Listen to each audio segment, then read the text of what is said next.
Karande y'uburwayi budashira n'ibimenyetso byayo. Iyi karande rero y'uburwayi buhora buhindagurika mu miryango, ugasanga rimwe arwaye uburwayi bumwe burakize agiye kwifuza ubundi burwayi, ubwo burwayi ntibushire mu muryango. Ugasanga hari nk'indwara zibasira imiryango imwe n'imwe, zimwe zivuyeho hagiyeho izindi, umwana nimba akize umubyeyi ararwaye, nimba umubyeyi akize umwana ararwaye, umuvandimwe ararwaye, bigahera muri ibyo ngibyo, karande y'uburwayi igakomeza ikaba ndende. Uyu munsi rero tugiye kuganira kuri karande y'uburwayi n'uburyo bwo kuyikira n'uburyo bwo kuyimenya. Iyi karande ishobora kuva mu bintu byinshi bigiye bitandukanye, bashobora kuyiguterereza, bashobora kukuroga ndetse bigiye bitandukanye. Mbese urumva ushaka kumenya nimba uburwayi uhura nabwo bwa buri munsi, cyangwa uburwayi buguhesheje kugisasira igihe kirekire, cyangwa uburwayi bwatumye utagera ku cyo washakaga kugeraho, aho bukomoka n'icyo wakora, tekereza neza. Icyo wakora se ni iki? Mbese icyo Imana ishaka ni ikihe? Ni uko iyi karande tuyihoramo? Ese ni uko iyi karande tuyimenya? Dore icyo wakora rero. Ugiye kubanza utumenye ubusobanuro bw'iyi karande aho ituruka. Amen. Iyi karande cyane cyane ituruka mu bisokuruza mu miryango igiye itandukanye, mu buzima bugiye butandukanye bw'abantu. Bivuze ngo rero nimba ari karande yo mu miryango, izakomeza iganze mu miryango, ariko Kristo ni wenyine waje kudutandukanya na karande z'ibyo tuvukamo, z'ibyo twahozemo, z'ibyo twakoraga kera tukirinjije. Ariko nyuma yo kumumenya tubohorwa n'imbaraga ziwe, tubohorwa n'ubuntu bwa Yesu Kristo. Haleluya. Ibimenyetso bigaragaza iyi karande y'uburwayi, icya mbere ni ukwifuza bikanga, ukajya ahashoboka hose, ejo ugahorana randevu zo kwa muganga zidashira buri gihe. Icyo ari cyo kimenyetso cya mbere. Ugasanga bagiye ugiye kwivuza malariya, bagusanzemo n'izindi ndwara utaruzi. Bivuze ngo umuryango wahora muri karande z'iki? Z'uburwayi. Ukivuza ariko ntihagire ikintu gihinduka na kimwe mu buzima bwawe bwa buri munsi. Ariko ngiye kukubwira ko Uwiteka yakubohora ni karande y'uburwayi. Wakora iki rero? Imana ishimwe. Ikintu wakora kuri iyi karande kugira ngo iyi karande ibashe guhagarara ni kimwe cyonyine. Tubanza tumenye neza indwara zikunda kugaragara.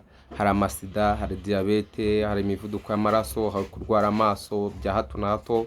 Ugasanga umwana arwaye amaso, undi arwaye umutwe, arwaye ibifu, imyuna. Izo ni indwara. Ugasanga nimba umubyeyi arwaye izo ndwara zose z'umubiri, n'abana byawe nabo batangiye kurwara izo ndwara. Twakora iki rero? Iza hano zituruka. Zishobora guturuka ku mivumo, zigaturuka ku bisokuruza bya twavuye, cyangwa se bigaturuka wowe kuri wowe bwawe bitewe n'ibyo wishoyemo, cyangwa se n'ibyo wanyuzemo utaramenya Kristo. Ukaba warakoze ibyaha byinshi ariko wamenya Kristo ugakizwa, ariko bikagusigira za ngaruka z'iki?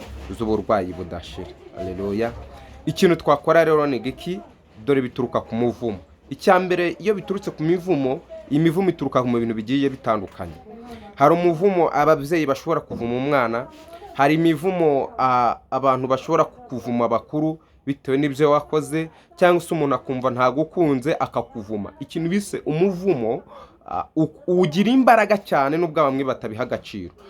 Hari n'abapasiteri babasha kuvuma cyane. Ikintu umupasiteri akuvumye biba bibi kurushaho. Umwigisha wawe akuvumye, watorejwe gukora umurimo w'Imana, akuvumye biba bibi kurushaho.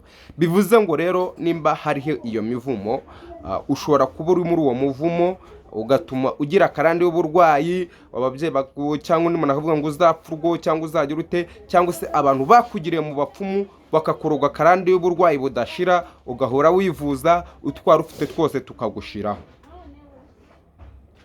Ariko tugiye gusenga Imana iguhagurutse muri iyi karande. Twavuze kuri karande y'ubukene, tuzavuga kuri karande y'uburwayi budashira, tuzavuga kuri karande y'ubusambanyi, twongere tuvuge no ku izindi karande zigiye zikurikirana. Karande yo kudashaka, karande yo gusenya ingo. Ibi byose ni gahunda imwe, ni imizi imwe, kuko izo karande zituma iyo uri muri karande imwe bituma n'izindi karande zose zigukukiraho kuko zitizanye imbaraga, zitizanye imirindi. Twakora iki rero kugira ngo dukire iyi karande? Icya mbere twiyegurira Imana. Icya mbere tujya kuba mu buzima bwa Kristo bwo kuba umukristo. Ariko iyo turi abakristo ba nyabo, ikintu dukora ni uguhinduka mu mikorere yacu tukaba abakristo nyawe, maze tugasenga dusaba Imana. Dushobora gutegura intego runaka y'amasengesho yo kwitandukanya na karande mu gihe kirambye, apana isengesho ry'umunsi umwe cyangwa ry'amasaha 2 cyangwa se ry'iminsi 3 gusa ngo bikaba birarangiye. Ni isengesho tuvuge ry'amezi 6 cyangwa se tuvuge ry'ikindi gihe kirekire gikomeje, kugira ngo tubashe kwitandukanya n'iyo karande. Twasenga maze nkagusengera nimba hari karande yindi irimo y'uburwayi cyangwa ubona ibindi bikugose utazi bidasobanutse, tuzabigusobanura. Iri ni Irembo ry'Ijuru TV.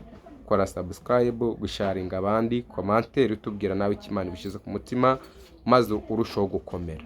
Reka dufate umwanya dusenge, maze Imana igushyigikire mu izina rya Yesu. Mana nziza, Mana igira neza, Mana ishobora byose, turisuzumye dusanga turi muri karande y'uburwayi. Uburwayi buduhejeje kugisasira igihe kirekire. Uyu mugore wari umaze imyaka 38 ari ku kidendezi afite karande y'uburwayi bw'igihe kirekire, ariko warahageze umuramubwira ati nahaguruka agende, maze ako kanya hera karakira. Reka n'abandi baryamye igihe kirekire wongere ubakize. Reka n'abandi bari bananiwe babuze aho berekera kubera umubiri, kubera ubuzima, kubera imigongo idakira, wongere umanura imbaraga zo gukiza, wongere umanura kunesha, wongere umanura ubutabazi, wongere umanura ineza yawe kuko n'ubishoboye. Urabasha gukiza Yesu, urabasha gukora Mwana, urabasha guhindura Data. Ntawe uhwanye nawe kuko ari ushoboye byose. Ndizera ko ushobora byose, ndizera ko ubasha guhindura. Mu izina rya Yesu Kristo uri Imana ihambaye.